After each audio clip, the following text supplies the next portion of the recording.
i-appreciate ng ibang tao kung buhay ko maganda ang Pilipinas. Pinapapangit lang siya ng gobyerno. Pinapapangit lang siya ng mga gulo, ng distractions. Swerte natin na dito tayo sa Pilipinas.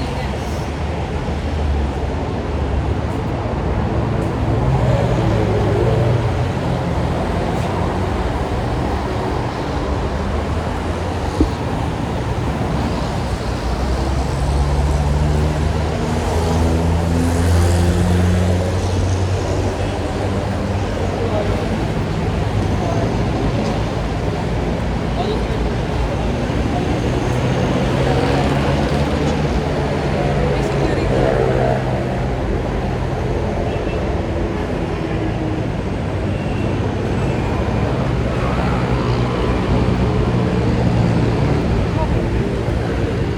Pero kung naririnig ako, pero sasagutin ko bakit swerte yung Pilipinas.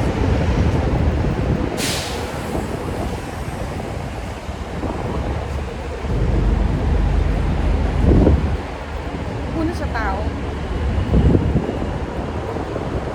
Dito kasi sa Pilipinas, kahit saan ka magpunta, may makakausap ka, kasama ka.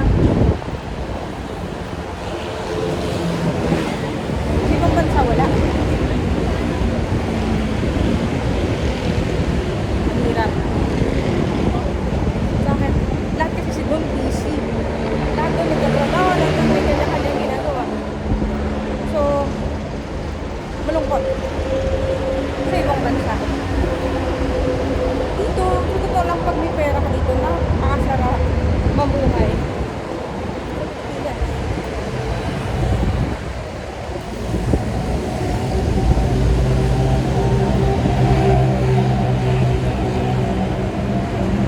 Bakit? Kasi sa Pilipinas may beach. Sa Pilipinas may nature, may mga bundok, may city life. Mamimili ka lang kung saan ka pupunta. Inflation, parang halos first world country na rin yung ginagastos dito. Pero meron pa rin namang mga mura. Nga lang talaga, kailangan may pera ka lang para mas enjoy mo ka. Pero kung live below the means ka naman, diba? Grateful ka ko nung meron ka. Ay, masaya. Masaya pa rin.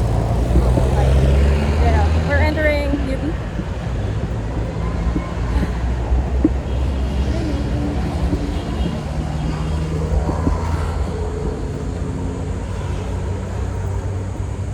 Sige, ako lang yung laptop. Nasa phone ko kung saang building ako dapat.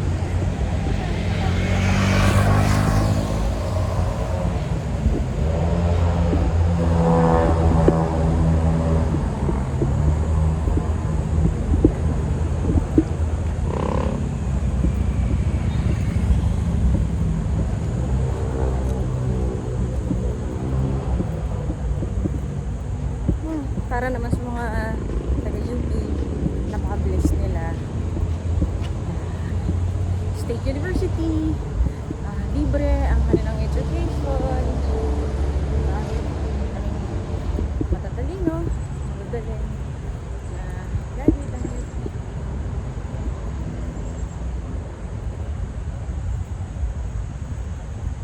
Thinking of myself, graduate din naman ako ng 4-year course, computer science sa biglang ambang sa AMA East Rizal year 2002. And actually yung knowledge ko ngayon na nakukuha is through everybody's experiences tsaka yung experience sa cancer community namin. So, parang dito ko nilit ni God na i-share ito sa mga kasi mula pa lang o nagsisimula pa lang ng ganitong journey.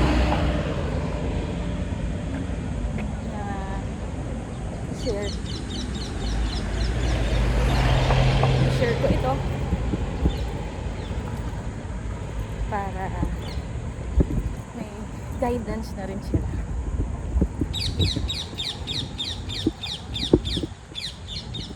And minsan hindi yun natutumbasan ng pera.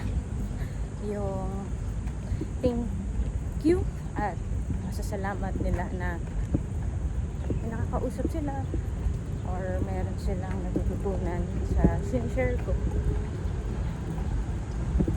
Pero lahat naman ito ay si God naman.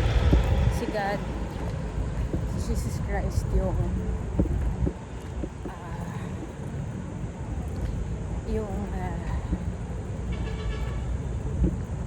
priority ko sa lahat. Dahil Jesus Christ is my Lord and Savior, and yung lahat ng mga provisions ko ay galing sa Kanya. So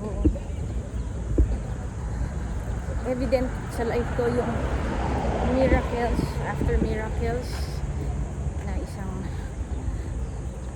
pumasok sa cancer journey na ang pera ko lang ay 6,000 pesos. O-operahan na ako noon. Sabi ko lang doon sa magbabantay sa akin, no, ito yung 6,000 pesos ko nang bahala.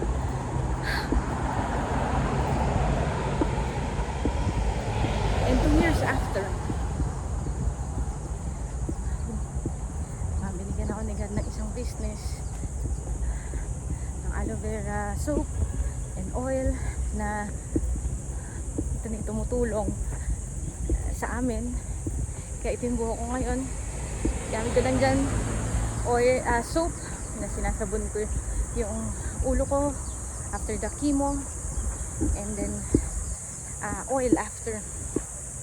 So ito na siya 1 year after. And ibinahagi ko rin to sa aming community, and isa-isa na rin silang umu-order at ginagamit ito. And natutuwa ako sa mga testimonials nila.